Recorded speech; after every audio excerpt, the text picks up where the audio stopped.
আজ এক অদ্ভুত দ্বিচারিতার সাক্ষী থাকলো তিলোত্তমা।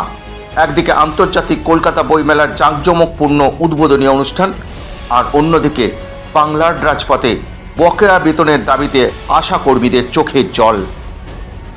বৃহস্পতিবার সল্টলেকের সেন্ট্রাল পার্কে মুখ্যমন্ত্রী মমতা বন্দ্যোপাধ্যায় ঘোষণা করলেন তৈরি হবে বই তীর্থ, আর তার জন্য এক নিমেষে 10 কোটি টাকারও অনুমোদনও দিয়ে দিলেন তিনি। এর আগেও আমরা দেখেছি দীঘায় জগন্নাথ মন্দির তৈরি হয়েছে, নিউ টাউনে হচ্ছে দুর্গা অঙ্গন, এমনকি শিলিগুড়িতে মহাকাল মন্দিরের শিলান্যাসও সেরে ফেলেছেন মুখ্যমন্ত্রী।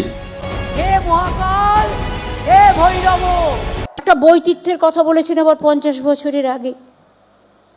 বইমেলা প্রাঙ্গণ তো পার্মানেন্ট হয়েই গেছে। এই জায়গাটা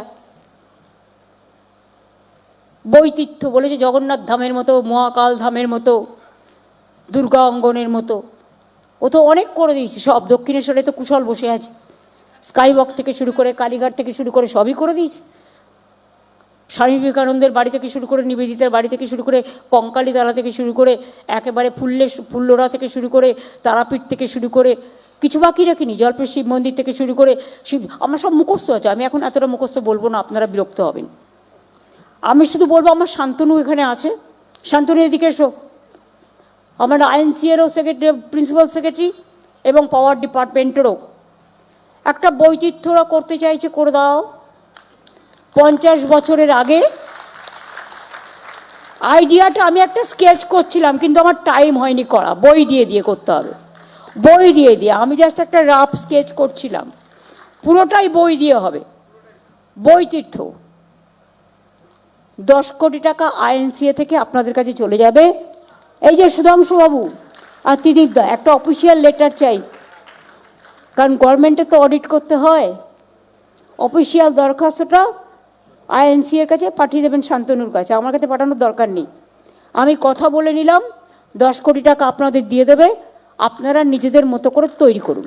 সুতরাং 50 বছরে এসে যেন দেখতে পাই যে আপনারা এটাকে বই প্রাঙ্গণের সাথে একটা বইতীর্থও করে দিয়েছেন।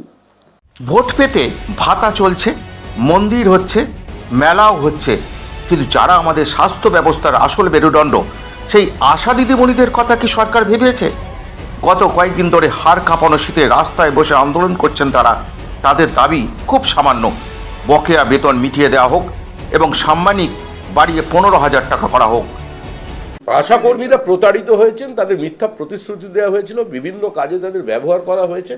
আশা কর্মীদের যে আন্দোলন, তাদের জন্য আমরা সলিডারিটি জানাচ্ছি এবং আমাদের ঘোষণাপত্র আসছে, আমাদের নির্বাচনী যে ম্যানিফেস্টো, সেখানে আমরা আশা কর্মীদের ন্যূনতম বেতনটা ধার্য করে দেবো। এই কয়েক মাস ওদের একটু কষ্ট করতে হবে, তারপর ঠিক হয়ে যাবে।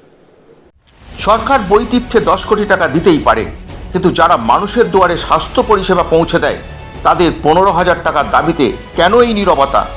জগন্নাথ মন্দির আর বইতীর্থের এই ঝকঝকে আলো কি আশা কর্মীদের পেটে খিদে মেটাতে পারবে? আপনাদের কি মনে হয়? কমেন্ট করে অবশ্যই জানান। বাংলার এই জ্বলন্ত ইস্যু নিয়ে আপনাদের মতামত জানতে চাই।